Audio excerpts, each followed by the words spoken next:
Hello दोस्तों, तो आज की कहानी है पेड़ का मालिक कौन। एक बार बादशाह अकबर अपने दरबार में अपनी प्रजा के लोगों की समस्याएं सुन रहे थे। सभी लोग वहां अपनी अपनी समस्याएं लेकर बादशाह के सामने हाजिर हो रहे थे। तभी वहां राम और श्याम नाम की दो व्यक्ति अपनी समस्या लेकर दरबार में पहुँचे। इन दोनों की समस्या की जड़ था इन दोनों के घरों के बीच खड़ा आम का पेड़। मामला यह था कि आम के पेड़ का मालिकाना हक किसका है।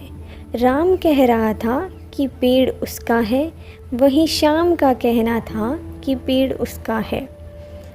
वहीं श्याम का कहना था कि पेड़ का असली मालिक वह है, राम झूठ बोल रहा है।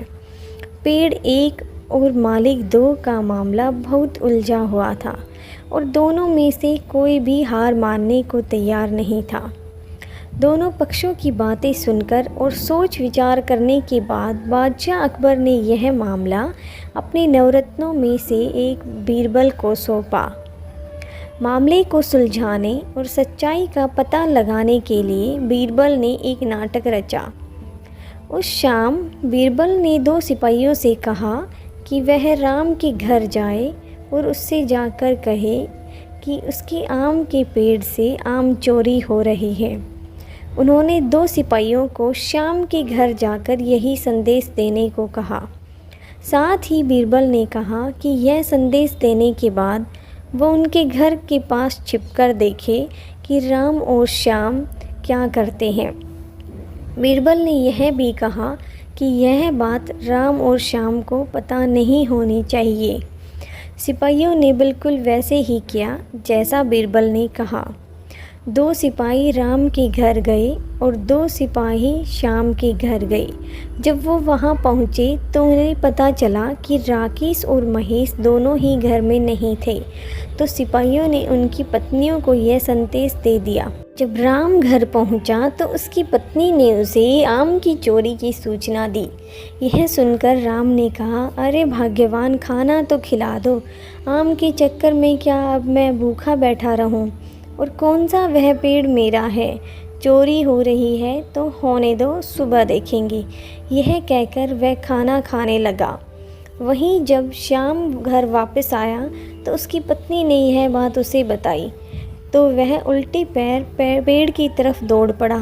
उसकी पत्नी ने पीछे से कहा, अरे खाना तो खा लीजिए। जिस पर श्याम ने कहा, खाना तो सुबह भी खा सकता हूँ, लेकिन अगर आज आम चोरी हो गए तो मेरे पूरे साल की मेहनत पर पानी फिर जाएगा। सिपाहियों ने दोनों के घर के बाहर छिपकर ये सारा नज़ारा देखा और वापस दरबार जाकर बीरबल को बताया। अगले दिन दोनों फिर से दरबार में हाजिर हुए। उनके सामने बीरबल ने बादशाह अकबर से कहा, जहाँ पना सारी समस्या की जड़ वह पेड़ है, क्यों न हम उस पेड़ को ही कटवा दें। ना रहेगा बांस, ना बचेगी बांसुरी। बादशाह अकबर ने इस बारे में राम और श्याम से पूछा, इस बारे में तुम्हारा क्या ख्याल है? इस पर राम ने कहा, हुजूर, आपकी हुकूमत है, आप जैसा कहेंगे मैं वह चुपचाप सहन कर लूँगा। वहीं श्याम ने कहा, मालिक, मैंने उसे कई वर्षों तक उस पेड़ को सींचा है, आप चाहें तो उसे राम को दे दीजिए, लेकिन कृपया करके उसे कटवाएं ना। मैं आपके सामने हाथ जोड़ता हूँ। दोनों की बात सुनकर बादशाह अकबर ने बीरबल की ओर देखा और कहा, अब आपका क्या कहना है बीरबल? उसके बाद बीरबल ने बादशाह अकबर को बीती रात का किस्सा सुनाया और मुस्कुराते हुए कहा, हुजूर, पेड़ एक और मालिक दो, ऐसा कैसे हो सकता है? कल रात हुई घटना और आज हुई इस बात के बाद यह साबित हो चुका है कि श्याम ही पेड़ का असला मालिक है और राम झूठ बोल रहा है।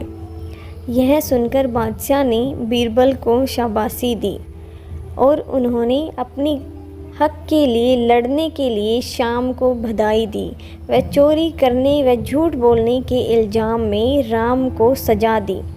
तो दोस्तों, इस कहानी से हमें यही शिक्षा मिलती है कि परिश्रम किए बिना छल से किसी और की वस्तु चुराने का अंजाम बुरा होता है, इसलिए हमें ऐसा नहीं करना चाहिए। धन्यवाद दोस्तों, मिलते हैं एक अगली वीडियो में।